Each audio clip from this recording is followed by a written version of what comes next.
Hello दोस्तों, नमस्ते भाई। कैसे हैं बच्चों आप लोग? स्टूडेंट, क्या आप सब लोग ठीक हैं? अच्छा, परसेंटेज की प्रैक्टिस शीट अपलोड हुई है केशव? रेशियो की करवा दी? तो स्टूडेंट, आज हम रेशियो की आखिरी क्लास डिस्कस करेंगे।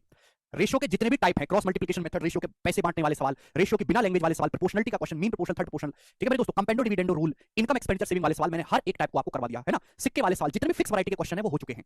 आज की क्लास में रेशियो में मिसलेनियस सवाल होंगे। ऐसा नहीं कि केवल यही है, मिसलेनियस सवाल का कोई अंत नहीं है, लेकिन मिसलेनियस सवाल बहुत थोड़े से आते हैं पेपर में ज्यादातर क्या आते हैं, फिक्स क्वेश्चन आते हैं। अब मैंने एक नई चीज याद की है कि मैं हर चैप्टर के एंड में बच्चों को प्रैक्टिस शीट भी देता हूं। तो जैसे मैंने आपको परसेंटेज की प्रैक्टिस शीट दी है, उसके बाद मेरे दोस्तों हमने रेशियो की आपकी प्रैक्टिस शीट अपलोड करवाई है और उसमें ज्यादातर क्वेश्चन की आंसर की लगी हुई है। आप इन प्रैक्टिस शीट को मेरे प्यारे भाई अच्छे से सॉल्व किया करो, ठीक है भाई। नीरज कह रहे इतना कब करवाया? नीरज, जब तुम सो रहे थे ना पढ़ाई में, तब मैंने करवाया इतना। ठीक है, चलिए शुरू करते हैं। दो सवाल आपके और रह गए मेरे दोस्तों, कॉइंस वाले, इनको निपटाते हैं प्यारे भाई, फिर हम जो है अपने मिसलेनियस सवालों को करेंगे। जी, शुरू करते हैं सवाल नंबर 24। क्या आपने सवाल करने की कोशिश की बच्चों? सवाल में ये बोला है कि एक बैग में 50 पैसे, एक बैग में 50 पैसे, 25 पैसे और 10 पैसे के सिक्कों की संख्या तीन क्रमागत ऑड प्राइम नंबर्स हैं that are in ascending order, बढ़ते हुए क्रम में। एक बैग में 50 पैसे के सिक्के, 50 पैसे, 25 पैसे और 10 पैसे के, इनकी जो संख्या है वो तीन क्रमागत विषम अभाज्य संख्या है मेरे प्यारे भाई, उनके बढ़ते क्रम के अनुपात में है। तो शायद आपको ये बात ना पता हो मेरे प्यारे भाई, ये एक नंबर सिस्टम का कंसेप्ट यहां पे लगाया गया है। दुनिया में केवल एक ही सेट ऐसा है जो तीन लगातार ऑड नंबर भी है और तीन लगातार प्राइम नंबर भी, वो है 3 5 7। इसके अलावा दुनिया में कहीं भी आपको ऐसा नहीं देखने को मिलेगा संख्याओं में, जो तीन लगातार विषम संख्याएं भी है 3 5 7 और तीनों लगातार प्राइम नंबर्स भी है मेरे दोस्तों, और बढ़ते हुए क्रम में भी है मेरे दोस्तों। यहां पे सवाल साफ-साफ लिखा असेंडिंग ऑर्डर, बढ़ते क्रम में लिखना है, यानी कि नंबर ऑफ कॉइंस का जो रेशियो है, इस बात को सीधा सीधा भी कहा जा सकता था, लेकिन सीधा सीधा उसने नहीं कहा। उसने ये एक नंबर सिस्टम का कंसेप्ट यहां पे लगा दिया। तो एक बैग में अगर 50 पैसे, 25 पैसे और 10 पैसे के सिक्के हैं और सिक्कों की संख्या का रेशियो ऐसा है कि तीन लगातार ऑड नंबर भी है, तीन लगातार प्राइम नंबर्स भी है, तो 3 5 7 है। बैग में कुल कितने रुपए हैं? 552 रुपए। यदि 50 पैसे, 25 पैसे और 10 पैसों की संख्या को आपस में पलट दिया जाए, अगर सिक्कों की संख्या को रिवर्स कर दिया जाए, तो बैग में कुल कितने पैसे होंगे? जवाब दीजिएगा मेरे प्यारे। करो मेरे दोस्तों, बताओ बच्चों।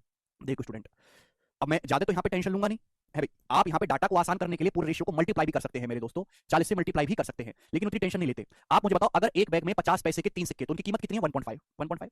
और एक बैग में 25 पैसे के पांच सिक्के, तो उनकी कीमत कितनी है? 1.25। 25 पंजे 125 पैसा हो गया, लेकिन रुपए तो 1.25 हो ना। 10 पैसे के सात सिक्के, तो उनकी कीमत कितनी होगी? 70 पैसा, यानी कि 0.7। तो यानी कि टोटल वैल्यू मनी कितना हुआ? 5 7 2 9 5 14 का 4 हासिल 1 1 और 1 2 1 3, 3.45, यानी कि टोटल वैल्यू ऑफ मनी हुआ 3.45 यूनिट, जिसकी वैल्यू सवाल में कितनी दी है? 3.45 यूनिट की वैल्यू सवाल में बच्चों 552 रुपए के बराबर दी है। ऐसा बोला गया है, आप बोलोगे हाँ जी सर ये बोला गया है। भाई नंबर ऑफ कॉइंस की मल्टीप्लाई करें, 50 पैसे के तीन सिक्के तो कीमत क्या है? 1.5, 25 पैसे के पांच सिक्के 1.25, ये तो टोटल 3.45 यूनिट हुआ, 552 रुपए दिए। बोला अगर सिक्कों की संख्या को पलट दिया जाए, सिक्कों की संख्या को पलटने का मतलब कि अगर अभी रेशियो 3 5 7 है, तो पलट के कितना कर दिया जाए? 7 5 3 कर दिया जाए, 7 रेशियो 5 रेशियो 3। तो आपसे पूछा बैग में कुल कितने रुपए, बैग में कुल कितना अमाउंट बढ़ जाएगा, तो बैग में कुल कितने रुपए बढ़ जाएंगे? यहाँ पे हिंदी में गलत लिखा हुआ है, ये पूछा बैग में कुल कितने रुपए बढ़ जाएंगे। अगर मैंने सिक्कों की संख्या को रिवर्स कर दिया, तो 50 पैसे के सात सिक्के क्या कीमत होगी मेरे दोस्तों? 3.5। भाई 25 पैसे के पांच सिक्के क्या कीमत होगी? 1.25। आप बोलोगे हाँ जी सर बिल्कुल सही, 1.25। बच्चों 10 पैसे के तीन सिक्के क्या कीमत होगी? 0.3। क्या कीमत होगी? 0.3 मेरे दोस्तों। तो क्या हो गया आपकी कीमत? 5 2 3 5 5 10 की 0 3 4 5 5.05, ये आ गई कीमत। तो भैया पहले सिक्कों की कीमत कितनी थी? 3.45। अब सिक्कों की कीमत है 5.05, तो कितना बढ़ा मेरे प्यारे भाई? तो इसमें से माइनस कर लेंगे, तो आपका जवाब होगा सर 10 में 4 गया 6, 1.6। तो 1.6 यूनिट मेरे दोस्तों सिक्कों की वैल्यू बढ़ गई। आप इस बात को डायरेक्ट भी निकाल सकते थे मेरे प्यारे भाई, तो यहां से तो कोई चेंज आएगा नहीं पलटने पर। ये पहले भी 5 यूनिट था, अभी 5 यूनिट है। ये 1.5 से 3.5 हुआ, ये 2 यूनिट बढ़ गया मेरे दोस्तों। ये 0.7 से 0.3 यूनिट हुआ, 0.4 घट गया मेरे प्यारे भाई। क्लियर? आप बोलोगे हाँ जी सर बिल्कुल सही। तो जो चेंज आया तो कोई चेंज नहीं है बीच में, तो जो चेंज आया वो 1.6 का है, तो जो आपका अमाउंट बढ़ जाएगा वो 1.6 बढ़ जाएगा। क्लियर? आप बोलो 3 5 7 कैसे हुआ, ये आपको ध्यान रखना है। मैंने बोल तो दिया चंदन, सुनते कैसे नहीं हो। दुनिया में केवल एक ही अकेला सेट है जो तीन लगातार ऑड नंबर है, तीन लगातार प्राइम नंबर है, 3 5 7, उसको रट लो। तो पहले रेशियो 3 5 7 था, वैल्यू ऑफ मनी है। जब रेशियो पलट दिया 7 5 3 कर दिया, वैल्यू ऑफ मनी ये है। तो 3.45 से 5.05 होगा, तो कितना बढ़ गया? 1.6। 1.6 यूनिट की वैल्यू आपको निकालनी है। एक यूनिट की वैल्यू कितनी है? 552 बटे 3.45, और आपको 1.60 यूनिट की वैल्यू निकाली, 1.6 यूनिट की वैल्यू। आप बोलोगे हाँ जी सर बिल्कुल सही। ये 5 से 32 बार चला जाएगा, और ये 5 से मेरे दोस्तों 69, 69 से 8 बार, तो 32 8 256 रुपए आ गया मेरे दोस्तों। तो बैग में 256 रुपए आपके टोटल बढ़ जाएंगे। ये सवाल का आंसर है, सी ऑप्शन यहां से करेक्ट है, बिल्कुल सही सवाल था।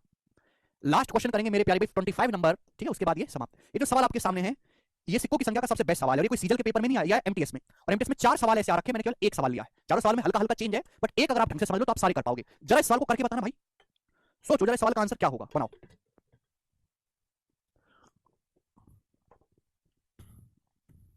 बताइए। बोला एक आदमी के पास 10 रुपए, 5 रुपए और 1 रुपए के कुछ सिक्के हैं। यदि 10 रुपए और 5 रुपए, 5 रुपए और 1 रुपए, 1 रुपए और 10 रुपए के सिक्कों की संख्या का जो प्रोडक्ट है, रेशियो प्रोडक्ट, 10 रुपए 5 रुपए 5 रुपए 1 रुपए 1 रुपए 10 रुपए की सिक्कों की संख्या का जो प्रोडक्ट है, उत्पाद मतलब गुणनफल, सिक्कों की संख्या का जो गुणनफल है वो 3 4 6 के रेशियो में है, तो उसके पास 1000 रुपए से कम, 1000 रुपए से कम का मैक्सिमम कितना अमाउंट हो सकता है? जवाब दीजिएगा। सुनो, बहुत तगड़ा सवाल है। पहले तो आपके सवाल को सॉल्व करने के लिए ये पता लगाना होगा कि उसके पास 10 रुपए, 5 रुपए, 1 रुपए के सिक्के हैं किस रेशियो में। तो मैंने मान लिया कि 10 रुपए के एक्स सिक्के हैं, 5 रुपए के वाई सिक्के हैं और 1 रुपए के जेड सिक्के हैं। तो आपको सवाल सॉल्व करने के लिए बच्चों निकालना है सिक्कों की संख्या का रेशियो, एक्स वाई जेड की वैल्यू मेरे दोस्तों आपको निकालनी है ना, कि उसके पास 10 रुपए, 5 रुपए और 1 रुपए की जो सिक्कों की संख्या है वो किस रेशियो में है, यानी कि आपको एक्स वाई जेड का मान निकालना है। सवाल में दिया क्या बच्चों? सवाल में दिया है 10 रुपए 5 रुपए की सिक्कों की संख्या का प्रोडक्ट, यानी कि एक्स वाई, 5 रुपए और 1 रुपए की सिक्कों की संख्या का प्रोडक्ट, 5 और 1 रुपए के वाई और जेड सिक्के वाई जेड, और मेरे दोस्तों 6 है भाई। 10 रुपए और 1 रुपए की सिक्कों की संख्या का प्रोडक्ट मेरे दोस्तों, यानी कि एक्स जेड। ये रेशियो आपसे पूछा है मेरे प्यारे भाई। X ratio y ratio z निकाला। बच्चे इसमें काफी कंफ्यूज होंगे, दुनिया भर की टेक्निक लगाएंगे, मैं आपको बेस्ट तरीका बताऊंगा। बेस्ट कैसे भी करके 10 तरीके हैं सोचने के। एक्स वाई जेड का रेशियो निकालो। साल में रेशियो किसका दिया? एक्स वाई वाई जेड और जेड एक्स का रेशियो सॉल्व दिया, एक्स वाई वाई जेड और जेड एक्स का। पूछा क्या है? एक्स वाई जेड का रेशियो पूछा, पता कैसे करोगे? देखिए बच्चों, अगर आप पहले दो रेशियो को ध्यान से देखो, पहले दो रेशियो को, अगर पहले दो रेशियो को ध्यान से देखोगे तो एक्स वाई और वाई जेड का, वाई से वाई कट जाएगा, वाई से वाई कट जाएगा, रेशियो किसका आएगा? एक्स से जेड का। तो एक्स से जेड का जो रेशियो 3:4 है, बोलो बात बनी कि नहीं बनी? आप बोलोगे हाँ सर। अगर आप पहले दो रेशियो को देखोगे तो एक्स वाई से वाई जेड का रेशियो, वाई से वाई तो कट गया ना, तो बचा किसका? एक्स से जेड का रेशियो। आप कोई भी देख सकते हैं मेरे प्यारे भाई। अगर आप चलो बाद के दो रेशियो को देखते हैं, बाद के दो रेशियो को, तो जेड से जेड कट जाएगा है भाई। या फिर आप बाद के दो नहीं देखना चाहता, पहले तीसरे को देख लो, मुझे कोई दिक्कत नहीं, पहले तीसरे रेशियो को देखो। एक्स वाई है, x Z, x x cut जाएगा, रेशियो किसका आएगा? पहले तीसरे रेशियो को देखोगे तो एक्स एक्स कट जाएगा, रेशियो किसका आएगा? वाई जेड का। वाई जेड का रेशियो क्या है? अरे गधो, पहले तीसरे को देखो, हर भैंस बुद्धि हर बात को लिख के बताना पड़ता है? पहले तीसरे एक्स वाई जेड का रेशियो क्या है? 3 है, 3 का मतलब 1:2 आ गया मेरे दोस्तों, 1:2 आ गया कि नहीं आया? आप बोलोगे हाँ जी सर, बिल्कुल सही बात समझे। ठीक है जी। यस, पूरे को एक्स वाई जेड से डिवाइड भी कर सकते हैं, बिल्कुल सही दिव्यांश, पर मेरे हिसाब से ज्यादा बेटर है। ठीक है बच्चों, आप बोलोगे हाँ जी सर, बिल्कुल सही, कोई प्रॉब्लम नहीं है। एक तो तरीका ये हो गया कि भाई एक्स से वाई का रेशियो 3 4 है, वाई से जेड का रेशियो 1 को कंबाइन करना है। जेड का मान 2 है, 4 है, यहाँ भी 4 बनाने के लिए 2 से गुणा कर लेते हैं। यहाँ भी 4 अगर मुझे बनाना है तो यहाँ 2 से गुणा कर लेते हैं। ठीक है ना, 4 अगर बनाना है तो 2 से गुणा कर लेते हैं, 2 4। अगर एक्स का वाई का मान 2 है, जेड का 4 है, तो एक्स कितना आ गया? 3 आ गया। 3 रेशियो 2 रेशियो 4, ये हो गया। दूसरा तरीका कि x y y z z x का रेशियो है। रेशियो को तो किसी से भाग किया जा सकता है ना, अगर मैं पूरे रेशियो एक्स वाई जेड से भाग दूं, पूरे रेशियो एक्स वाई को भाग देंगे एक्स वाई जेड से 1/z आएगा रेशियो, वाई जेड को भाग देंगे एक्स वाई जेड से 1/x आएगा, एक्स जेड को भाग देंगे 1/y आएगा। ये रेशियो है मेरे दोस्तों 3 4 6, ये रेशियो 3 4 6 है। क्लियर है? इसको पलटूंगा तो जेड एक्स वाई का जो रेशियो होगा इसका उल्टा हो जाएगा, इसका उल्टा वहां से निकालेंगे, दूसरा तरीका है। पर मेरे हिसाब से बेस्ट जो यही वाला जो मैंने आपको समझाया। हाँ चंदन, अब आया कि नहीं समझ में? अरे एमटीएस के सवाल को समझने 10 मिनट लगाओगे तो कैसे सिलेबस पूरा करोगे? नहीं हो सकता सिलेबस पूरा तुम्हारा। शॉर्टकट मैंने आपको समझाया है भाई कि एक्स वाई जेड का रेशियो निकालना, जिंदगी का पर्पस, सोचने के तरीके 10 हैं, जहां से आसान लगे वो हिमांशु सवाल में दिया हुआ है। If the ratio of product of 10 रुपए, इनकी संख्या का प्रोडक्ट, इनकी संख्या का प्रोडक्ट, इनकी संख्या के प्रोडक्ट का रेशियो दिया हुआ है। ठीक है भाई, पहले दो रेशियो को ध्यान से देखो। वाई से वाई कट गया, बचा क्या? एक्स जेड का रेशियो। एक्स जेड का रेशियो मेरे दोस्तों 3 4, वाई से वाई कट गया, एक्स जेड का रेशियो 3 4। बाद पहले तीसरे को देखो, दूसरे तीसरे को एक्स एक्स कट जाएगा, वाई जेड का रेशियो आएगा 3 से 6, 3 से 6 मतलब 1:2। इन दोनों को कंबाइन करना है। अब देखो दोनों में जेड कॉमन है, तो यहाँ 2 है जेड, यहाँ 4 गलत बात है, यहाँ भी 4 बनाते हैं, 2 से गुणा कर ली, 2 4। अब जेड 4 है तो एक्स 3 है, 3 रेशियो 2 रेशियो 4 आ गया मेरे दोस्तों। ये एक्स वाई जेड की वैल्यू का रेशियो आ गया मेरे दोस्तों।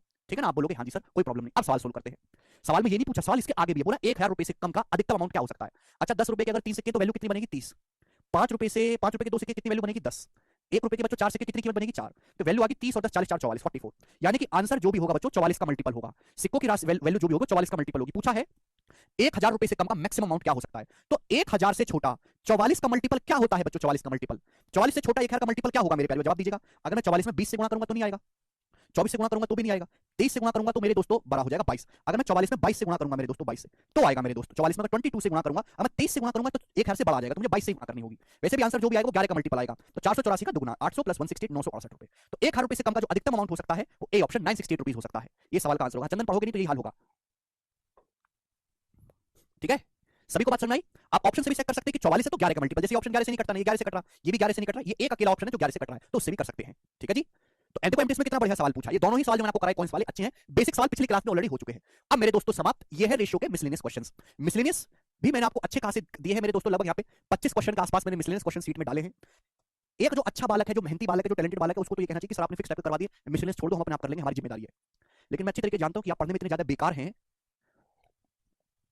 कि आप कर ही नहीं सकते खुद से, आप इतना टैलेंट ही नहीं है, आप गधे हैं एक नंबर के, तो मुझे कराना पड़ेगा। ठीक है ना, तो मैं मैक्सिमम से मैक्सिमम आपको करवाने की कोशिश करूंगा। ये जो मिसलेनियस क्वेश्चन है किसी टाइप को फॉलो नहीं करते, बस ऐसे ही सवाल है मेरे प्यारे भाई। ठीक है, ये भी प्रीवियस सवाल है मेरे दोस्तों, ये नए क्वेश्चंस मैंने नहीं लिए, सारे ही प्रीवियस सवाल है। ठीक है भैया, मिसलेनियस सीजीएल का, सीएचएसएल का, सीपीओ का, सीडीएस का, एमटीएस का, हर एक एग्जाम के प्रीवियस सवाल है। ठीक है ना, और मैंने वही सवाल लिए जो थोड़े से हटके हैं या थोड़े से मुश्किल है।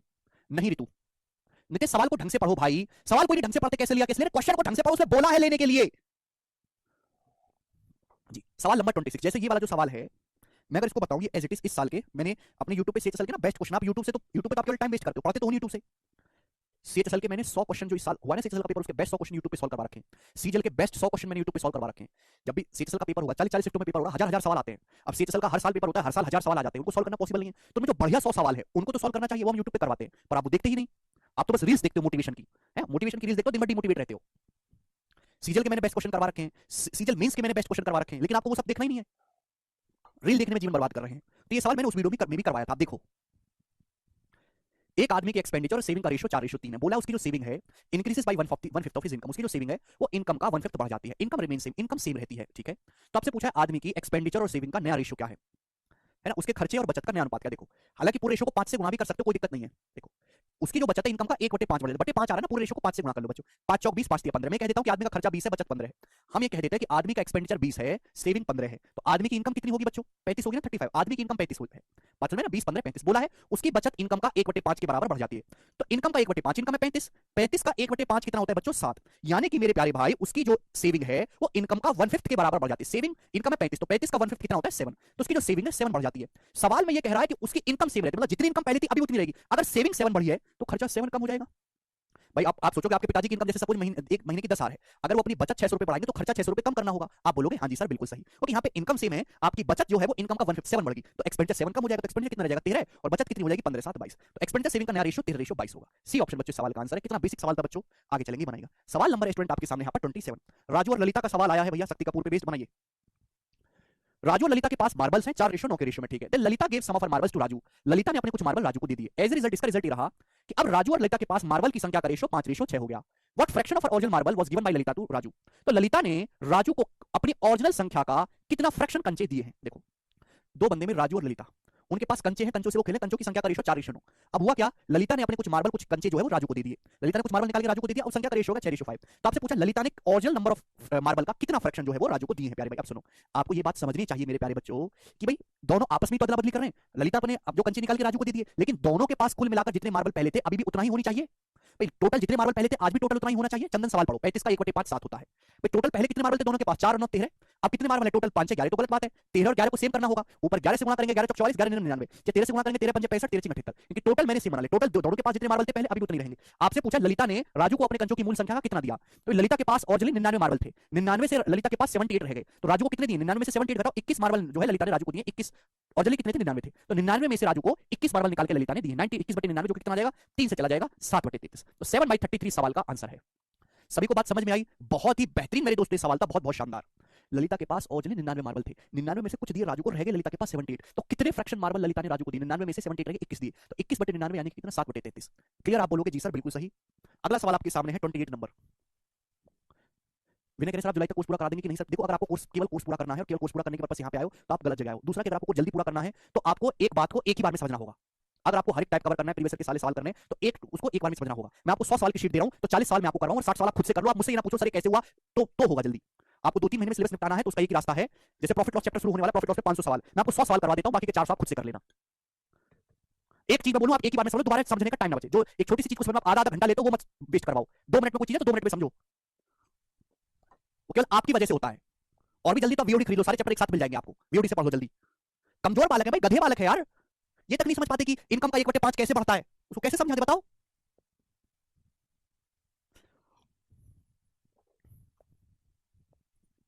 ये बताइए सवाल नंबर 28, जल्दी से करो। बालकों में बुद्धि नहीं है 2 रुपए की भी, और ख्वाब है उनके 1 लाख रुपए जैसे।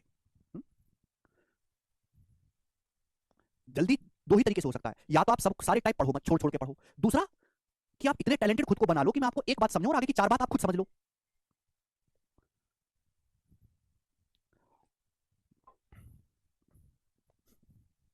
नीता और गीता मिलकर, सवाल बोला नीता और गीता मिलकर एक दिन में जितनी राशि कमाते हैं वह अकेला सीता 6 दिनों में कमाई की राशि के बराबर होती है। इस बात का मतलब समझे कि जैसे नीता और गीता मिलकर एक दिन में जितना पैसा कमाते हैं, नीता और गीता मिलकर एक दिन में जितना पैसा कमाते हैं उतना पैसा सीता 6 दिन में कमाती है, ऐसा बोला गया है। तो यहां से बच्चों नीता प्लस गीता और सीता की एक दिन की कमाई का रेशियो क्या होगा मेरे प्यारे भाई? तो आपका जवाब होगा सर ये 6:1 आएगा, तो रिवर्स हो जाएगा। 1 और 6 का एक दिन और 6 दिन का रिवर्स रेशियो आएगा, 6:1। अभी बात मुझे दोबारा लिखने की जरूरत नहीं पड़नी चाहिए। बोला है सीता और नीता एक साथ एक दिन में जितना पैसा कमाते हैं गीता अकेले 2 दिन में कमाई की राशि के बराबर है। सीता और नीता एक दिन में जितना पैसा कमाते हैं उतना पैसा अकेले गीता 2 दिन में कमाती है, तो ये रेशियो क्या होगा? रिवर्स हो जाएगा, 1 दिन और 2 दिन का 2:1। तो बच्चों यहां पे आपके सामने तो अलग अलग रेशियो बन गए। सवाल पूछा सबसे अधिक कमाने वाले का और सबसे कम कमाने वाले का दैनिक कमाई का अनुपात क्या है? क्लियर है? आप बोलो हाँ जी सर बिल्कुल सही। तो आपके पास दो अलग अलग रेशियो है, इनको बैलेंस करना है। मैंने आपको सिखाया कि अगर इस टाइप का कोई भी रेशियो हो तो उसको कैसे बैलेंस करते हैं। भाई यहाँ पे नीता प्लस गीता प्लस सीता यहाँ कितना है? 6 एक साथ। यहाँ पे नीता प्लस गीता प्लस सीता कितना है? 3। तो 7 और 3 को बराबर करना होगा 21 21। 21 बनाने के लिए 3 से गुणा है भाई, 3 6 18, 3 एकम 3। 21 बनाने के लिए बच्चों यहाँ पे 7 से गुणा, 7 दूनी 14 है और 7 एकम 7। तो आप मुझे ये बताइएगा भाई सीता का कितना आ गया मेरे प्यारे भाई? 3। गीता का कितना आ गया? 7। टोटल 21 है, टोटल 21 है। तो नीता का कितना? सीता का है 3, गीता की डेली कमाई 7, टोटल 21 होना चाहिए। 3 7 10 तो इसका 11 11 रेशो 3 रेशो 7 आ गया तीनों का। तीनों का भी पूछ सकता था। पूछा सबसे ज्यादा कमाने वाले 11, सबसे कम कमाने वाले का रेशो 11 रेशो 3, तो 11 रेशो 3 सवाल का आंसर आ जाएगा। काफी बेसिक सवाल है नहीं राहुल, आगे चलेंगे। बताओ सवाल नंबर 29, बहुत ही बेहतरीन क्वेश्चन बनाइएगा। देखो A boy and girl playing with the pencil. The girl break the pencil in two parts, and the boy observed that ratio of length of these two parts is same as the ratio of length of pencil to the larger part. Find the ratio in which the girl breaks the pencil. ये बहुत ही जबरदस्त सवाल है बच्चों, बहुत जबरदस्त सवाल। देखिएगा, अगर आप इस बात को सॉल्व करना चाहते हैं, समझना चाहते हैं तो समझो। भाई एक लड़का और एक लड़की पेंसिल से खेल रहे हैं मेरे दोस्तों, ये पेंसिल है और एक बॉय और गर्ल इस पेंसिल से खेल रहे थे। लड़की ने पेंसिल के दो भाग कर दिए। देखो यहाँ से लड़की ने पेंसिल को तोड़ दिया, तो इसके दो भाग हो गए, एक बड़ा एक छोटा, दो पार्ट इसके हो गए। लड़के ने देखा, लड़का टैलेंटेड मैथ में, उसने देखा कि दोनों पार्ट की लंबाई का रेशियो वही है, दोनों पार्ट की लंबाई का रेशियो वही है जो पूरी पेंसिल का बड़े टुकड़े की लंबाई से रेशियो है। तो भाई आपसे पूछा लड़के ने पेंसिल को किस रेशियो में ब्रेक किया। देखो इस सवाल में आपसे रेशियो पूछा है, तो जो नॉर्मल बालक होगा वो कैसे सोचेगा कि माना एक, देखो लड़की ने पेंसिल के दो टुकड़े कर दिए, बड़ा एक छोटा, मान लिया कि बड़ा पार्ट की लंबाई x है, छोटे पार्ट की लंबाई y है, तो ना दो दो वेरिएबल मानेगा, दो दो वेरिएबल कैलकुलेशन भी दो दो वेरिएबल में करनी पड़ेगी। तो दो दो वेरिएबल आपको तकलीफ देंगे, सवाल को ज्यादा बड़ा बनाएंगे। मैं आपसे कहता हूं कि अगर आपको किसी सवाल में रेशियो निकालना, रेशियो, तब दो वेरिएबल मत माना करो, आप एक ही वेरिएबल माना करो, उससे आपकी कैलकुलेशन कम रहेगी। जैसे मैं आपसे कहूं 7:3, तो इसको मैं ऐसे भी तो लिख सकता हूं 7/3:1, कोई फर्क पड़ा क्या? अगर मैं किसी एक को फिक्स कर देता हूं, दूसरा अपने आप बैलेंस हो जाएगा रेशियो में। तो यानी कि अगर आपको रेशियो निकालना है तो आपको दो वेरिएबल लेने की जरूरत नहीं है, आप केवल एक ही वेरिएबल से सवाल की कैलकुलेशन को कम कर सकते हैं। क्या राहुल, अगर मैं कहता हूं छोटे पार्ट की लंबाई 1 है, बड़े पार्ट की लंबाई x, मैं इस तरीके से मान लेता हूं कि माना बड़े पार्ट की जो लंबाई है वो x है, छोटे पार्ट की लंबाई को मैंने 1 सेंटीमीटर मान लिया, तो आपको केवल इस सवाल में x का मान निकालना होगा, x, ठीक है भाई, तो आपकी कैलकुलेशन कम रहेगी। बोलो बात समझे? तो सवाल में आपसे पूछा है प्यारे भाई, नहीं करवाते राहुल, लड़के ने बोला कि इन दोनों टुकड़ों का अनुपात वही है। भाई दोनों टुकड़ों का अनुपात क्या? बड़े टुकड़े की लंबाई x है, छोटे टुकड़े की लंबाई 1 है, तो दोनों टुकड़ों का अनुपात ये आ गया। ये किसके बराबर है मेरे प्यारे भाई? देखो बड़े से छोटे का जो रेशियो होगा ना वो 1 से बड़ा होगा, जो रेशियो होगा वो 1 से बड़ा होगा, बड़े को छोटे से डिवाइड करेंगे, किसके बराबर है? ये अनुपात वही जो पूरी पेंसिल का बड़े टुकड़े के साथ है। तो पूरी पेंसिल की लंबाई क्या है? पूरी पेंसिल की लंबाई है x+1, बड़ा प्लस छोटा, पूरी पेंसिल की लंबाई x+1, पूरी पेंसिल की लंबाई का बड़े टुकड़े के साथ रेशियो है अपॉन x। आप बोलोगे हां जी सर, मैं आपकी बात को अच्छी तरीके से समझ गया। तो this is the concept behind this, ठीक है ना? तो बड़े टुकड़े का छोटे टुकड़े से अनुपात वही है जो पूरी पेंसिल का है ना, x+1 का बड़े टुकड़े से है। तो जैसे जैसे सवाल बोले वैसे वैसे करते जाइए। चंदन कह रहे हैं 1:1 ले सकता हूं सर। चंदन अपनी मर्जी से नहीं ले सकते, जो चीज आपसे पूछे उसी को ले लूं है। एक चीज को आप 1 फिक्स कर रहे हो तो दूसरी को तो x आएगा ना, हद होती है भाई। ये आ गया, ये मैंने अपनी मर्जी से नहीं लिखा, ऐसा सवाल में बोला गया है। जैसे क्रॉस मल्टीप्लाई करेंगे तो x गुणा x कितना हो जाएगा भाई? x गुणा x आ जाएगा मेरे दोस्तों x² बराबर x+1, तो -x - 1 = 0। ये क्वाड्रेटिक इक्वेशन बन गई, द्विघात समीकरण। लड़की ने पेंसिल को किस अनुपात में ब्रेक किया? लड़की ने पेंसिल को तोड़ा है x:1 में, बड़े टुकड़े छोटे टुकड़े की लंबाई का रेशियो आपसे पूछा x:1, यानी कि आपका मकसद केवल x का मान निकालना है। नितेश कह रहे सर x2x मान सकते हैं ना? यार तुम पागल हो गए हो क्या? क्या तुम पागल हो गए हो? तुम कुछ भी बोल देते हो क्या? जब तुम कोई चीज बोलते हो उसके पीछे का लॉजिक देखते हो कि मैं ये चीज बोल रहा हूं, मैं क्यों बोल रहा हूं। अगर मैं दो वेरिएबल लेता, बड़े टुकड़े की लंबाई को x मानूंगा, छोटे, मुझे नहीं पता बड़े टुकड़े की लंबाई क्या, छोटे टुकड़े की लंबाई क्या है, मैंने मान लिया बड़ा टुकड़ा x है, छोटे टुकड़ा y, तो मैं लिखता x/y बराबर x, बड़े पूरी पेंसिल की लंबाई का बड़े टुकड़े से रेशियो ये लिखना पड़ता। मैं कैलकुलेट क्या करता? मैं कैलकुलेट करता x/y, तो आपको यहां से x/y निकालना पड़ता। मैं कह रहा हूं कि आपको दो वेरिएबल मानने की जरूरत नहीं। अगर किसी सवाल में रेशियो पूछा जाता, रेशियो, तो आपको x और y नाम के दो वेरिएबल नहीं लेने पड़ते। आप एक संख्या को फिक्स कर दो 1, दूसरी संख्या को वेरिएबल मान लो तो भी सेम आएगा भाई। जैसे सपोज किसी सवाल का आंसर 7:3 है, ये 7 भी कैलकुलेट करना, ये भी। मैं अगर एक को 1 कर देता हूं तो 7/3 बैलेंस नहीं हो गया? अगर आप किसी को किसी रेशियो में एक चीज को आप अपनी मर्जी से कुछ कर दोगे, दूसरा अपना बैलेंस हो जाएगा। कैसे बालक, कैसे समझाएं यार आपको? एक एक बात पे अगर इतना टाइम खराब करवाओगे तो नहीं सीख सकते आप। 2 साल चाहिए आपको सिलेबस पूरा करने में, 1 साल रिवीजन करने में, 1 साल प्रैक्टिस करने में, 4 साल में आपका कुछ होगा। हाथ गल हाथ नहीं भाई, कुछ भी भोग देते, मुंह दिया तो भगवान ने। सोच समझ के बोला करो। छोटे टुकड़े की लंबाई को मैंने 1 मान लिया अपनी मर्जी से, बड़े टुकड़े की लंबाई को x मान लिया, क्योंकि मुझे सवाल में एग्जैक्ट वैल्यू नहीं निकालनी, केवल रेशियो निकालना है। ठीक है दोस्त, तो दो वेरिएबल मानने की जरूरत नहीं है, केवल एक ही वेरिएबल मान लो। मैंने जैसे सवाल बोला वो कंडीशन को बनाया। सवाल पूछेगा दोनों लड़की ने पेंसिल को किस अनुपात में तोड़ा, तो x रेशियो 1 में तोड़ा, ये आपको निकालना है। अब ये क्वाड्रेटिक इक्वेशन बन गई, द्विघात समीकरण। तो इसके लिए क्या है? सीधेचार्य फार्मूला। सीधेचार्य फार्मूला आप जानते हैं, जो बच्चे नहीं जानते वो अलजेब्रा में पढ़ेंगे। जैसे सीधेचार्य फार्मूला लगा के a का मान 1 है, b का -1 है, c का -1 है, x के लिए निकालेंगे माइनस का b 1 plus minus √b² - 4ac -1 का स्क्वायर, ये 4 हो जाएगा 5 अपॉन 2, 2 कम 2, x की वैल्यू आ गई। बच्चों x का जो मान होगा पॉजिटिव होना चाहिए, है ना? पेंसिल की लंबाई पॉजिटिव है, तो माइनस मेरे दोस्तों यहां से आप इग्नोर कर दोगे, पॉसिबल नहीं है। तो x की जो वैल्यू आई ये आ गया 1 + √5/2। x का जो मान आ गया मेरे प्यारे, x की जो वैल्यू है 1 + √5/2, 1 + √5/2 बटे 2 को लिख सकते हो रेशियो 2, ये आ गया। तो लड़की ने पेंसिल को इस रेशियो में तोड़ा है, 1 + √5 रेशियो 2। सी ऑप्शन इस सवाल का आंसर है। कोई प्रॉब्लम? चलिए आगे चलते हैं नेक्स्ट क्वेश्चन की तरफ। सवाल नंबर है 30 आपके सामने। करिए भाई इस सवाल का क्या आंसर है, बनाओ।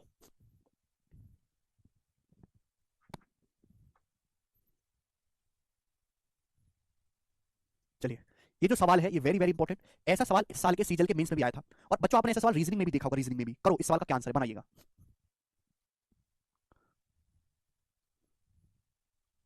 एक चिड़ियाघर में कुछ खरगोश तथा कुछ कबूतर हैं। उनके सिरों को गिनने पर सिरों की कुल संख्या 340 है, पैरों को गिनने पर पैरों की संख्या 1060 है। तो आपसे पूछा है कबूतरों की संख्या कितनी है, जवाब दीजिएगा। देखो इस सवाल को करने के दो तरीके, एक तो वेरिएबल कि माना x खरगोश है y कबूतर है, दो इक्वेशन बनाओ। एक तो तरीका है वेरिएबल वाला जो आप बचपन से करते आए हो कि माना x खरगोश है y कबूतर है, बोला सिरों की संख्या 340 है, एक जानवर के एक सिर होता है, तो यानी कि सिरों की संख्या 340 होगा, टोटल जानवर 340 है, तो x खरगोश प्लस y कबूतर टोटल 340 हो गया। ठीक है बच्चों, दूसरा, पैरों की संख्या 1060 है। खरगोश के मेरे दोस्तों 4 पैर होते हैं। अगर एक खरगोश के 4 पैर होते हैं तो एक्स खरगोश के 4 एक्स पैर होंगे। एक कबूतर के 2 पैर होते हैं, वाई कबूतर है तो वाई 2 वाई कबूतर 2 वाई पैर होंगे। एक कबूतर के 2 पैर, वाई कबूतर के 2 वाई होंगे। इनकी वैल्यू है 1060। ये दो इक्वेशन बन गई, इनको सॉल्व करेंगे। बेसिक तरीका, इतना नहीं करना होता। दूसरा स्मार्ट तरीका क्या है जो मैं आपको समझाऊंगा, ये तो आप जानते ही हो। देखो प्यारे बच्चों, ये समझाओ भाई, खरगोश के कितने पैर होते हैं? 4। एक कबूतर के कितने पैर होते हैं? 2। आप बोलोगे जी सर, तो क्या 4 को आप ब्रेक करके ऐसे लिख सकते हो 2 + 2? मैं यहाँ पे ब्रेक मेथड लगाऊंगा जो मैंने आपको परसेंटेज में सिखाया। 4 को ब्रेक करके बच्चों आप ऐसे लिख सकते हो 2 + 2। आप बोलोगे हाँ जी सर लिख सकते हैं। अब आप ये बताइएगा कि खरगोश के भी 2 पैर हैं, कबूतर के भी 2 पैर हैं। अगर खरगोश के भी 2 पैर हैं, कबूतर के भी 2 पैर हैं, तो हर जानवर के 2 पैर तो ही हैं। हर जानवर के 2 पैर तो ही, तो 340 जानवर के कितने पैर होने चाहिए? 680। 340 जानवर के पैर होने चाहिए 680। जबकि सवाल के अकॉर्डिंग पैर हैं कितने? 1060। तो ये घटाइए मेरे दोस्तों, कितने पैर एक्स्ट्रा हैं? 380 पैर एक्स्ट्रा हैं। ये 380 पैर एक्स्ट्रा हैं। ये एक्स्ट्रा पैर किसकी वजह से? नितिन क्या कहना है भाई, किसकी वजह से है ये एक्स्ट्रा पैर? तो आप कहोगे सर हर खरगोश के 2 पैर फालतू हैं। हर खरगोश के सर 2 पैर फालतू हैं। तो 380 पैर कितने खरगोश के रहे होंगे? 190। यानी कि 190 मेरे दोस्तों आपके खरगोश हैं। 190। आप बोलोगे हाँ जी सर बिल्कुल सही, कोई प्रॉब्लम नहीं है। तो 190 खरगोश हैं। तो आपसे कबूतर पूछा, कबूतर कितने होंगे? 340 जानवर है, 340 में से 190 घटा दो खरगोश, बाकी बचे 150 कबूतर है। 340 - 190, ये सवाल का आंसर आ गया। बात समाप्त। ठीक है भाई, यहां पे आप इस तरीके से करेंगे मेरे प्यारे भाई तो आप इजीली कर पाओगे। समझ में आया? ब्रेक मेथड से करिए, कोई एक्स वाई मान के आपको सवाल नहीं करना है। आगे चलेंगे, ये बताइएगा एमटीएस 2020 का सवाल है, जल्दी से करिए बच्चों, फटाफट करो। किसी विद्यालय में बॉयज और गर्ल्स की संख्या का रेशो 5:7 है। एक स्कूल में बॉयज गर्ल्स की संख्या का रेशो 5:7 है। तो आपसे पूछा विद्यालय में छात्रों की कुल संख्या क्या हो सकती है? देखो नंबर ऑफ स्टूडेंट जो वो इंटीजर होते हैं, पूर्णांक। ठीक है ना? ऐसा नहीं होता किसी स्कूल में 10.5 बच्चे पढ़ रहे हैं भाई साहब, किसी स्कूल में 101.68 बच्चे पढ़ रहे हैं। बच्चों की संख्या जो होगी वो इंटीजर होगी। अगर बॉयज गर्ल्स का रेशो 5:7 है तो स्टूडेंट कितने होंगे? छात्रों की कुल संख्या जो आएगी 5 + 7 12। जो भी स्टूडेंट की संख्या होगी वो 12 का मल्टीपल होना चाहिए, 12। अब देखो ये ऑप्शन 12 से कट नहीं सकता, ये तो ऑड है। 12 से कटने वाला 4 से भी कटना चाहिए और 3 से भी। 12 का मतलब होता है 4 3 12। ये नंबर तो मेरे दोस्तों 4 से कटेगा नहीं, एंड में 42 आ रहा है ना, यही ये 4 से कटेगा। ये अकेला ऑप्शन ऐसा है जो 12 से कट रहा है, यही आंसर हो जाएगा। तो इस तरह का बेसिक सवाल भी एग्जाम में खूब आता है। ये वाला करो बच्चों, इस सवाल का क्या आंसर है? This is one of the best logical question, करने की कोशिश करो, बनाइएगा।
देखो आपके सवाल को सोच समझ के जवाब देना, लॉजिकल सवाल है। एक आदमी 10 मिनट में 20 लाइन टाइप कर सकता है, लेकिन वह हर लाइन पर 8% मार्जिन छोड़ता है। सुनो, देखिए एक आदमी 10 मिनट में 20 लाइन टाइप कर रहा है, तो 1 मिनट में कितनी लाइन टाइप कर रहा है? 2 लाइन टाइप कर रहा है 1 मिनट में।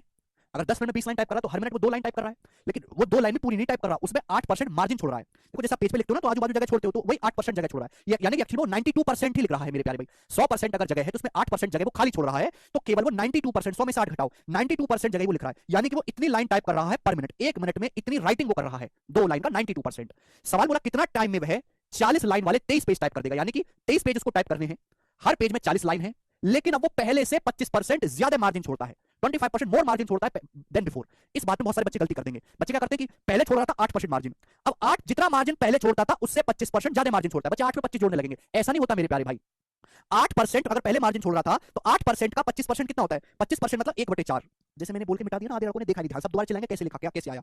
8% का 25% होता है 1/4, 2%। देखिए जितना मार्जिन पहले छोड़ रहा था 8%, उसका 25% 2 होता है, तो 8 से 2 ज्यादा, यानी कि अब वो 10% मार्जिन छोड़ रहा है एक्चुअली में, यानी कि वो 10% स्पेस छोड़ रहा है। क्लियर? आप बोलोगे जी सर, तो बच्चों उसको लिखने हैं 23 पेज, हर पेज में 40 लाइन है, अब वो मार्जिन छोड़ रहा है 10%, 10% स्पेस खाली छोड़ रहा है, तो एक्चुअली वो 90% पेज पर ही लिख रहा है। तो इतना कंटेंट वो राइट कर रहा है, तो इतना काम है मेरे दोस्तों, उसे टोटल करना है, टोटल उसे इतना काम करना है मेरे प्यारे भाई। आप बोलोगे हाँ जी सर, जबकि वो 1 मिनट में काम कितना कर रहा है? इतनी लाइन का, तो इतना काम करने में कितना समय लगेगा? अगर को उसको टोटल काम इतना करना है, 1 मिनट में टाइप कर रहा है 2 लाइन का 92%, तो इतना कितने मिनट में टाइप करेगा? डिवाइड कर दो। यही मेरे दोस्तों इसका लॉजिक है।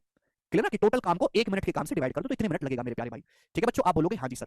परसेंटेज मेरे दोस्तों कट जाएगा, 23 चौका 92, 4 दूनी 8, 5 40, तो आ जाएगा 90 5 450 मिनट। 450 मिनट इस सवाल का आंसर है, जिसको मैं घंटे में कहूंगा तो 7.5 घंटे हो जाते हैं। ए ऑप्शन इसका करेक्ट है। आगे चलेंगे नेक्स्ट सवाल की तरफ। सवाल नंबर आपके सामने 33। जवाब दीजिएगा इस सवाल का क्या आंसर है, फटाफट जवाब दो, बनाओ, बनिए। आप खुद ही कर लो पुष्पिंदर। ठीक भाई, ये सवाल आप खुद से कर लेना। ठीक है, बच्चों को चैप्टर जल्दी करना है तो खुद कर लेंगे सवाल को। आगे चलूंगा, सवाल नंबर है मेरे दोस्तों आपके सामने 34। ठीक है, नेक्स्ट सवाल। 10% जगह खाली छोड़ दी 100 में से लूसीफर, तो बाकी का 90% ही तो लिखा, ये बताएगा। एक रेलगाड़ी, वेरी वेरी इंपॉर्टेंट सवाल, उल्टा सवाल सॉल्व होता है, बहुत बुद्धि इसमें लगानी पड़ेगी, ध्यान सुनिएगा। एक रेलगाड़ी पैसेंजर से खचाखच भरी है। पहले स्टेशन पे ट्रेन 1/3 पैसेंजर को ड्रॉप कर देती है और 96 पैसेंजर को लेती है। नेक्स्ट स्टेशन पे हाफ पैसेंजर को ड्रॉप करती है, क्योंकि 12 नए पैसेंजर चढ़ जाते हैं। अब अगर 240 पैसेंजर हैं, अब यदि सवार ट्रेन गाड़ी में, तो पूछा शुरुआत में यात्रियों की संख्या कितनी थी? जवाब दीजिएगा मेरे प्यारे भाई। ये सवाल उल्टा सॉल्व होता है, उल्टा, पीछे से आगे की तरफ। मैंने आपको पहले भी बताया है कि अगर आप इस सवाल को एक्सपांड करोगे तो पागल हो जाओगे, क्योंकि इसमें फाइनल जानकारी दी है, शुरू की जानकारी पूछी। जैसे एक रेलगाड़ी यात्रियों से खचाखच भरी है, पहले स्टेशन पर एक तिहाई यात्रियों को छोड़ देती, एक तिहाई छोड़ दिए 1/3, यानी कि अगर टोटल 3 पैसेंजर हैं, अगर टोटल 3 पैसेंजर है तो 3 में से रेलगाड़ी ने एक छोड़ दिए, 2 बचे। ये हो गया पहला एक्शन। उसके बाद 96 पैसेंजर उठा लिए रेलगाड़ी ने, 96 पैसेंजर मेरे दोस्तों रेलगाड़ी में चढ़ गए, ये हुआ। उसके बाद अगला स्टेशन आया, अगले स्टेशन पर आधे यात्री उतर जाते, 1/2। तीसरा एक्शन है, आधे यात्री उतर गए, यानी कि अगर पैसेंजर 2 थे तो आधे उतर गए, एक ही रह गए। क्लियर? आप बोलोगे हाँ जी सर। इसके बाद बात करें, 12 यात्री सवार हो जाते, कितने? 12 यात्री सवार हो जाते हैं ट्रेन में। अब 240 पैसेंजर हैं, तो 12 नए आने के बाद 240 है, 12 नए आने के बाद, यानी कि 12 नए चढ़ने से पहले कितने रहे होंगे? 12 नए आने के बाद बस में, अगर ट्रेन में 240 है तो 12 नए आने से पहले कितने होंगे? 240 में से 12 घटाओ, 228। अगर 1 यूनिट के लिए 228 है तो 2 यूनिट की वैल्यू 456, 456। आप बोलोगे हाँ जी सर 456। अब ये देखो, 96 पैसेंजर नए चढ़ने के बाद 456 है, तो 96 नए चढ़ने से पहले कितने रहे होंगे? 456 में से 96 घटाओ मेरे दोस्तों, यानी कि 360। 360 पैसेंजर रहे होंगे, 360 पैसेंजर रहे होंगे। 96 96 नए चढ़े, तब जाके आपके पास 456 हुए। फिर 456 में से आधे उतर के 228, फिर मेरे दोस्तों उसमें 12 और चढ़े, तब जाके 240 हुए। उल्टा शुरू करना है, पीछे तक लेके आना है। 2 यूनिट के लिए 360 180 गुना, तो 3 यूनिट के लिए 180 गुना 540, यानी कि शुरुआत में कितने पैसेंजर होंगे? 540 पैसेंजर होंगे। ए ऑप्शन इस सवाल का आंसर है। बहुत ही बेहतरीन सवाल है, जबरदस्त। वेरी गुड श्रुति, श्रुति ने 15 सेकंड में किया, वेरी गुड श्रुति। ये बताएगा, सवाल है बच्चों आपके सामने यहाँ पर 35, जल्दी से जवाब दीजिएगा, करो।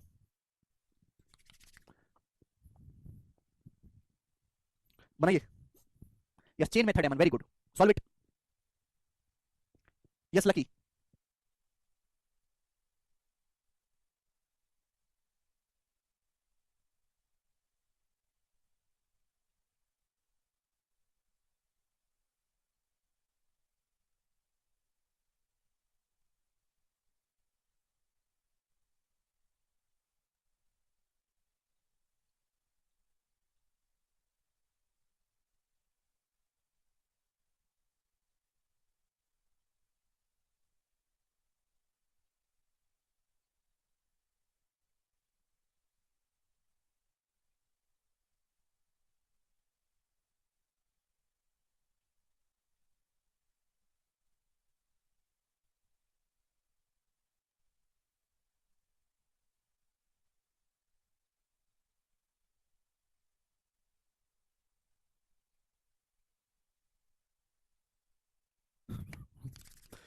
A woman bought some amount of cheese. She used half of it on Monday.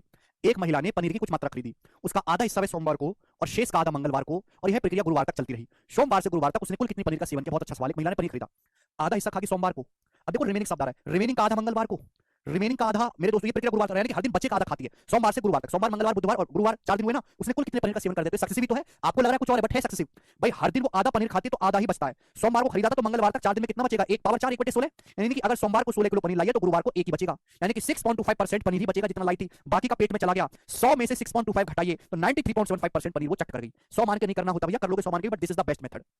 आगे चलेंगे, सवाल आपके सामने मेरे दोस्तों यहाँ पर अगला है 36वां मेरे दोस्तों। अच्छा, 36वां सवाल, वेरी वेरी ब्यूटीफुल क्वेश्चन, मजा आएगा मेरे दोस्तों, करिए जवाब दीजिएगा। देखिए, an engine can move at a speed of 20/3 metre पर second without any wagon attached. ये बहुत बढ़िया सवाल है, ये टाइम स्पीड एंड डिस्टेंस में भी आता है, या रेशियो में भी आता है।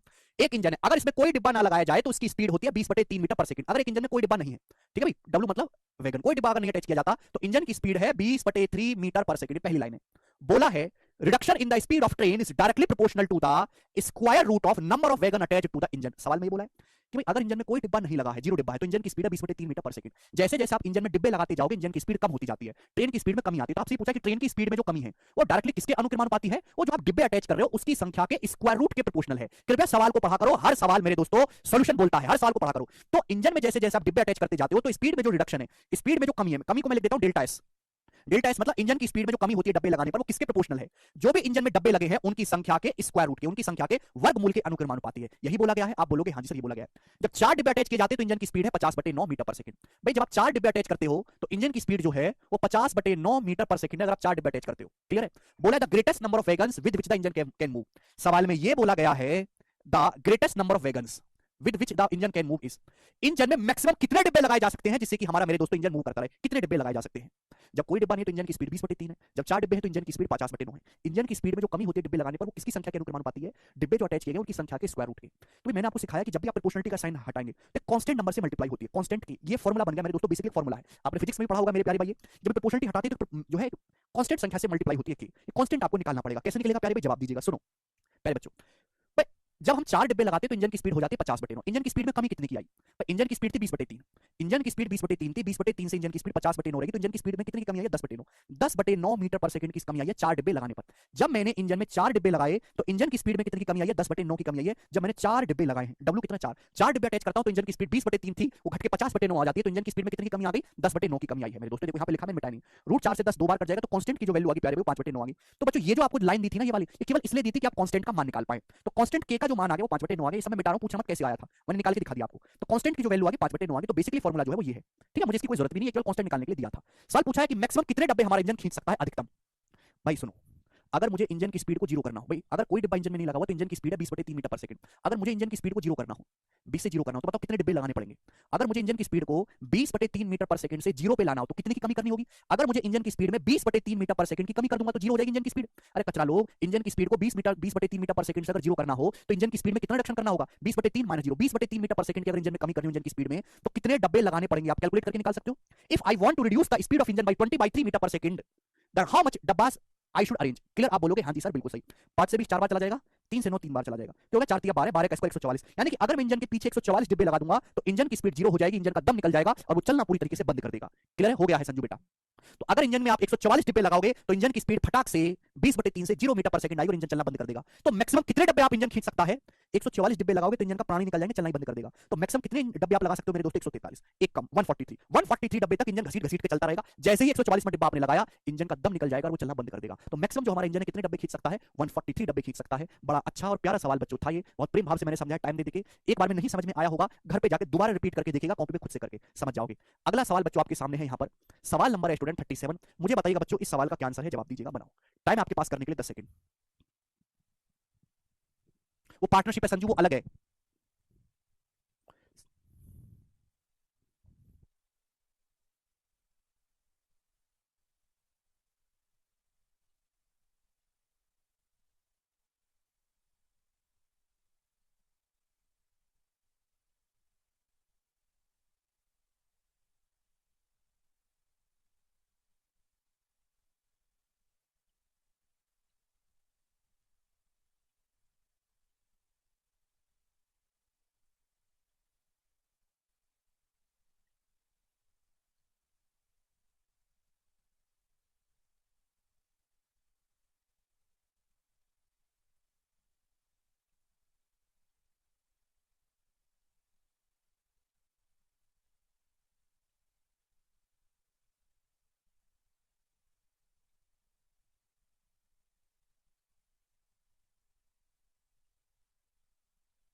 आया दो मोमबत्ती जिनकी लंबाई सेम है उन्हें एक साथ जलाया गया।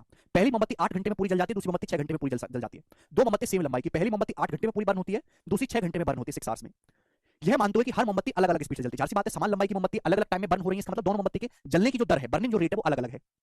जलने के कितने टाइम के बाद पहली और दूसरी मोमबत्ती की लंबाई का रेशियो 3:1 होगा, कितने टाइम के बाद दोनों मोमबत्ती की लंबाई का रेशियो 3:1 होगा, ऐसा सवाल में पूछा गया। साउंड आ रही है मेरी, चलो तो आपको दोनों मोमबत्ती की लंबाई सेम है तो लंबाई को कुछ ना कुछ तो मानना पड़ेगा। तो भाई हम लंबाई को x तो मानते नहीं, हमें क्या सिखाया भाई, ये पहली मोमबत्ती 8 घंटे में जलती है, दूसरी 6 घंटे में, तो मैंने हर मोमबत्ती की लंबाई को 8 और 6 का एलसीएम 24 मान लिया कि माना हर मोमबत्ती की जो लंबाई है वो 24 सेंटीमीटर, मैंने ईच मोमबत्ती की जो लंबाई है वो 24 सेंटीमीटर मान ली मेरे प्यारे भाई। क्लियर, दोनों की लंबाई सेम है, इससे क्या रहेगा, रेट निकालना इजी रहेगा, फ्रैक्शन में नहीं जाएगा। अगर पहली मोमबत्ती की लंबाई 24 है, वो 8 घंटे में जलती है, तो 1 घंटे में कितनी जलती है, 3। पहली मोमबत्ती 1 घंटे में 3 यूनिट जलती है। दूसरी मोमबत्ती अगर पूरी 24 सेंटीमीटर लंबी है, 6 घंटे में जलती है, तो 1 घंटे में कितना जलती है, 4। ये क्या 3 और 4 बर्निंग रेट है। मैंने पूछा, सवाल में पूछा कि जलने के कितने टाइम बाद उनकी लंबाई का रेशियो 3:1 होगा, तो मैंने मान लिया टी आवर्स के बाद। माना जलने के टी घंटे के बाद उनकी लंबाई का रेशियो 3:1 आएगा। तो भैया पहली मोमबत्ती की लंबाई भी 24 है, दूसरी मोमबत्ती की लंबाई भी 24 है, ऐसा सवाल में बोला गया, दोनों मोमबत्ती सेम लंबाई की है, मैंने लंबाई को 8 और 6 का एलसीएम 24 मान लिया। पहली मोमबत्ती 1 घंटे में 3 यूनिट जलती है, दूसरी मोमबत्ती 1 घंटे में 4 जलती है। तो पहली मोमबत्ती देखो 24 सेंटीमीटर लंबी है, पूरी 8 घंटे में जलती है, तो 1 घंटे में कितनी जलती है, 3। अगर पहली मोमबत्ती 1 घंटे में 3 यूनिट जलती है तो आप बताओ टी घंटे में कितनी जल जाएगी, 3t। 24 में से अगर 3t बर्न हो जाएगी तो कितनी बचेगी मेरे प्यारे, यही बचेगी। मैंने माना कि माना टी घंटे के बाद उनकी लंबाई का रेशो 3:1 होगा। आप बोलोगे हाँ जी सर बिल्कुल सही, कर सकते हैं शुभम, कोई प्रॉब्लम नहीं है, पर समझ नहीं पाएंगे ना बच्चे। और 24 आपको मोमबत्ती की लंबाई माननी ही पड़ेगी। दूसरी मोमबत्ती 1 घंटे में 4 यूनिट जलती है, तो दूसरी मोमबत्ती टी घंटे में कितनी जलेगी? 4 टी। 24 में से 4 टी जल जाएगी तो बचेगी कितनी मेरे दोस्त? बचेगी। उनकी लंबाई का रेशो कितना आएगा मेरे प्यारे? 3:1 होगा। आप बोलोगे हाँ जी सर बिल्कुल सही। क्लियर है? यस और नो जवाब दीजिएगा। है भाई, ये कर देते हैं। आप बोलोगे हाँ जी बहुत कोई प्रॉब्लम नहीं, आसान सी बात है। ठीक है, क्रॉस मल्टीप्लाई 24 से कम 24, 24 72, 72 24 का डिफरेंस 48 बराबर 3t और 4t 12t, 3t और 12t का डिफरेंस 9t। तो t का मान आ गया 48/9, 3 से जाएगा तो 16/3 घंटे। 16/3 घंटे का मतलब 5 सही 1/3 घंटे सवाल का आंसर आ गया। 5 घंटे 20 मिनट के बाद दोनों मोमबत्ती की लंबाई का जो रेशियो होगा मेरे प्यारे भाई वो 3:1 होगा। काफी अच्छा सवाल था, बेसिक सवाल, एक ही लाइन का है, लेकिन आपको दिमाग थोड़ा ज्यादा लगाना होगा। क्लियर है? चलेगा, आगे चलते हैं दोस्तों नेक्स्ट क्वेश्चन की तरफ। सवाल है बच्चों आपके सामने यहाँ पर 38। 38 is one of the best question मेरे प्यारे भाई, जो पेपर में बार बार आता है। कई बार ये सवाल आया हुआ है अलग अलग लैंग्वेज पे, ऐसा सवाल मैंने प्रैक्टिस शीट में भी डाला है। जरा इस सवाल को पढ़ो बच्चों, ये सवाल ऐसा है, ये और इसके अगले वाला 2 क्वेश्चन आपको कराऊंगा जो आपको रिवर्स सॉल्व करने पड़ते हैं। एक सेकंड होल्ड करेंगे।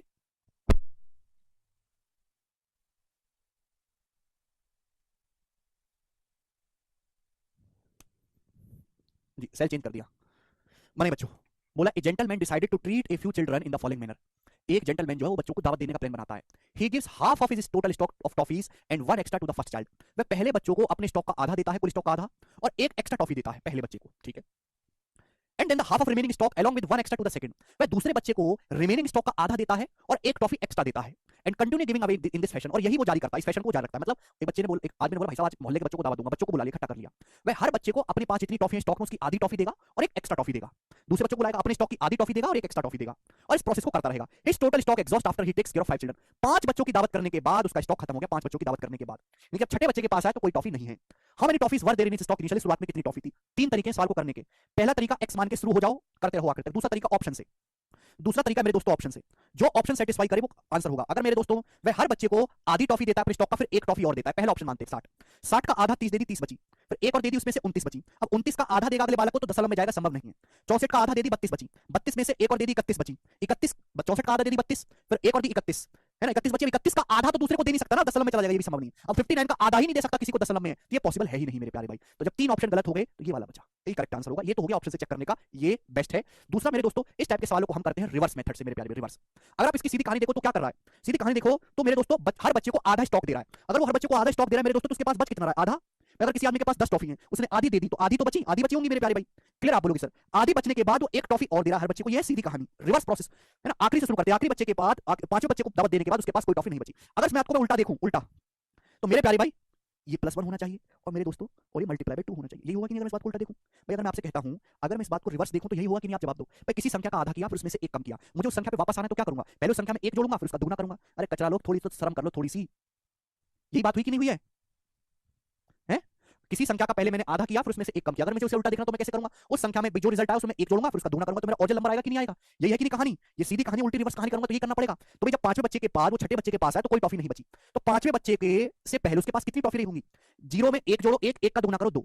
पांचवें बच्चे की दावत करने से पहले 2 टॉफी रही होंगी, 2 का आधा कर दी, आधी दे दी एक, फिर एक और दे दी, खत्म होगी सारी। फिर चौथे बच्चे की दावत करने से पहले कितनी टॉफी होंगी? 2 में एक जोड़ेंगे 3, 3 का दुगना 6, 6 टॉफी रही होंगी। तीसरे बच्चे से पहले कितनी दावत टॉफी रही होंगी? 6 में एक जोड़ो 7, 7 का दुगना करो 14 है। दूसरे बच्चे से पहले कितनी टॉफी रही होंगी? दूसरे बच्चे की दावत करने से पहले 14 में एक जोड़ो 15, 15 का दुगना करिए 30। पहले बच्चे से पहले यानी कि स्टार्टिंग में कितनी टॉफी रही होंगी? 30 में एक जोड़ो 31, 31 का दुगना करो 62, यानी कि 62 टॉफी उसके पास स्टार्टिंग में रही होंगी। और यही सवाल का आंसर है ऑप्शन नंबर सी। ये बेस्ट अप्रोच है, कभी आप फंसोगे ही नहीं मेरे प्यारे भाई। आगे चलेंगे, अगला सवाल आपके सामने आएगा दोस्तों। यहाँ पर सवाल नंबर है बच्चों 39। इस बात का जवाब दीजिएगा क्या आंसर है। इंटेलिजेंस ब्यूरो के पेपर में सवाल आया था, देखते कितने बालक इस बात को समझ पाते हैं। ये भी रिवर्स प्रोसेस से ही सॉल्व होगा। हो गया खत्म अनुष्का जी। सवाल बोला P Q and R together have 180 candies. सवाल में ये बोला है कि 3 बंदे हैं पी क्यू आर, 3 बंदे, बहुत सही। पी क्यू और आर के पास कुल मिलाकर 180 कैंडीज है। हर किसी के लिए नहीं है। टैलेंटेड दिमागदार बच्चा जो इंटेलिजेंस ब्यूरो की नजर रखता है वही सीखे, बाकी स्किप कर सकते हैं। तीनों के पास 180 कैंडीज हैं। P gives Q and R each as many candies as they already have. पहली लाइन में बोला है पी जो है क्यू और आर को उतनी उतनी कैंडीज देता है जितनी उनके पास पहले से है। आफ्टर दिस, इसके बाद R gives Q half as many candies as Q already have. R जो है क्यू को, देखो क्यू के पास जितनी कैंडी पहले से है उसकी आधी कैंडी आर उसे और देता है। And R also gives P twice as many candies as P already have. और आर जो है पी को उतनी कैंडीज देता है जितनी पी के पास पहले से है उसका दुगना। अगर पी के पास पहले से सपोज 5 कैंडी है तो 5 का दुगना 10 कैंडी आर ने पी को और दे दी। Now each of them has same number of candies with them. अब उनके पास कैंडीज की संख्या बराबर हो जाती है। What the ratio of respective number of candies P and R initially. शुरुआत में पी और आर के पास कैंडीज की संख्या का रेशियो क्या था? बहुत इंपॉर्टेंट सवाल है। एक्स वाई जेड मान के करोगे तो जीवन में कभी सवाल सॉल्व नहीं होगा भाई। ये कहानी की है, पहले की ये जो यहाँ तक की जो कहानी है, इसमें जो है अदला बदली की गई कैंडीज का। और ऐसा करने के बाद तीनों के ऐसा किया जब हमने बकवास, तो हर एक बंदे के पास सेम नंबर ऑफ कैंडीज हैं। अगर टोटल 180 कैंडी है तो तीनों के पास बराबर बराबर है 60। पी के पास भी 60 है, क्यू के पास भी 60 कैंडी है, और आर के पास भी 60 कैंडीज है। तीनों के पास 60 कैंडीज है। तो आपसे ये पूछा है मेरे प्यारे भाई कि पी और आर के पास इनिशियली कितनी कैंडीज थी। ये सवाल में आपसे पूछा गया बच्चों। जवाब दीजिएगा इस सवाल का आंसर क्या है, और कौन वाला किसको करके बताएगा, फटाफट करिएगा मेरे प्यारे भाई। सुनो, बोलो। तो देखो रिवर्स, इसको हम सॉल्व करना शुरू करेंगे रिवर्स। अगर इस लाइन से अगर मैं ऊपर जाता हूं तो ये बोला गया आर ने पी को दुगनी कैंडीज दी है जितनी उसके पास ऑलरेडी है। ये आर ने पी को दुगनी कैंडी दी है जितनी पी के पास ऑलरेडी है। तो पी के पास कितनी रही होंगी भाई? पी के पास तो 20 ही रही होंगी। इसका मतलब अगर पी के पास 20 कैंडी रही होंगी, 20 का दुगना 40 जवाब दोगे तभी तो पी के पास 60 होंगी। यानी कि आर के पास तो 20 ही कैंडी रही होंगी पहले, यानी कि 40 कम तो आर के पास 40 ज्यादा। 100 कैंडीज मेरे दोस्तों आर के पास रही होंगी। क्लियर? आप बोलोगे हाँ जी सर, पी के पास तो 20 ही कैंडीज होंगी, 20 का दुगना 40 पी को दिया गया तब जाके पी के पास 60 हुई। क्लियर? तो ये लाइन होगी, यानी कि इसके पास 20 है तो इसके पास 100 होंगी। अगर इसके पास 40 कम है तो इसके पास 40 ज्यादा रही होंगी। अब इसके ऊपर जाते हैं, क्या बोला है? R gives Q half as many candies as Q already has. R ने क्यू को उतनी कैंडीज दी है जितनी क्यू के पास ऑलरेडी है उसका आधा। देखो पी को तो नहीं छेड़ना ना। आर ने क्यू को उतनी कैंडीज दी है जितने उसके पास ऑलरेडी है उसका आधा। यानी कि मेरे दोस्तों अगर क्यू के पास पहले से दो थी ना, पहले से दो थी, तो आधी दी है एक, यानी कि अब कितनी हो गई है? तीन। तीन की वैल्यू अगर 60 है तो दो की वैल्यू 40 है। यानी कि क्यू के पास पहले 40 कैंडी रही होंगी, 40। क्यू के पास पहले से 40 कैंडीज रही होंगी, 40। 40 का आधा 20 होता है, 20 कैंडी और दी गई तब जाके 60 हुई। यानी कि क्यू के पास पहले 40 कैंडी रही होंगी, 40 का आधा 20 और क्यू को दी गई तब जाके क्यू के पास 60 हुई। बेटा पढ़ लो कमेंट बाजी छोड़ के। तो अगर क्यू के पास 40 थी शुरुआत में, 20 कम, 60 माइनस 40 20, तो आर के पास 20 ज्यादा होंगी, 100 प्लस 20 120। आर के पास 120 है, टोटल तो 180 आना चाहिए ना। आप बोलोगे हाँ जी सर। अब इस लाइन के ऊपर जाते हैं। पी ने क्यू और आर को उतनी कैंडीज दी है जितनी उनके पास ऑलरेडी है। पी ने क्यू और आर को उतनी उतनी कैंडीज दी हैं जितनी उनके पास पहले से है। भाई क्यू के पास देखो, पी ने क्यू और आर दोनों को उतनी ही कैंडीज दी हैं जितनी उनके पास पहले से, यानी कि पहले से अगर 1 है तो 1 यूनिट और दी है। तो क्यू के पास पहले से कितनी रही होंगी? फिर 20 20 रही होंगी, 20 में 20 और जोड़ेंगे तब जाके 40 होंगी। आर के पास कितनी कैंडीज रही होंगी? पहले से 60, 60 में 60 और जोड़ोगे तब जाके 120 होंगी। तो टोटल तो 180 होना चाहिए ना, 20 60 80 है, तो पी के पास होगी 100।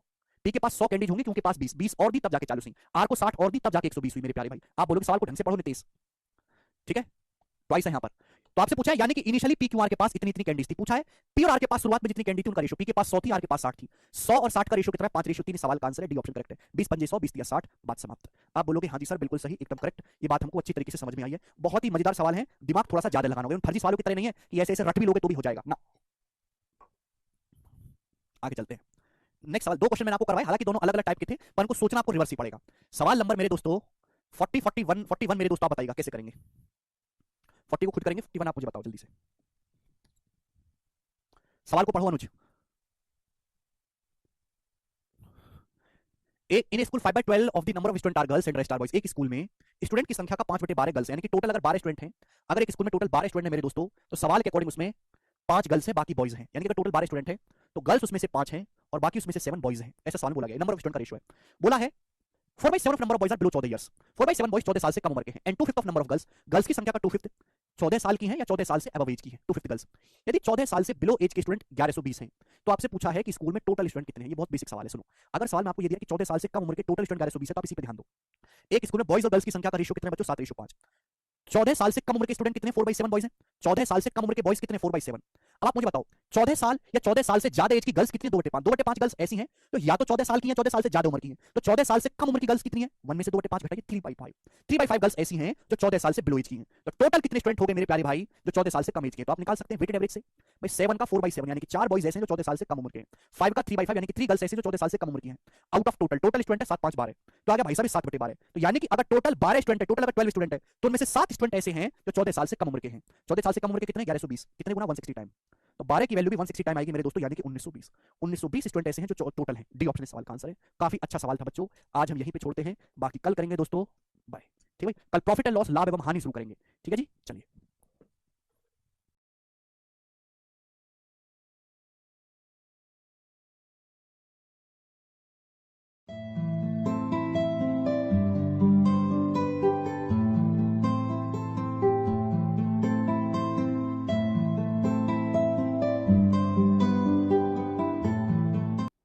Hello, good evening. मैं पवन राव, यूट्यूब चैनल मैच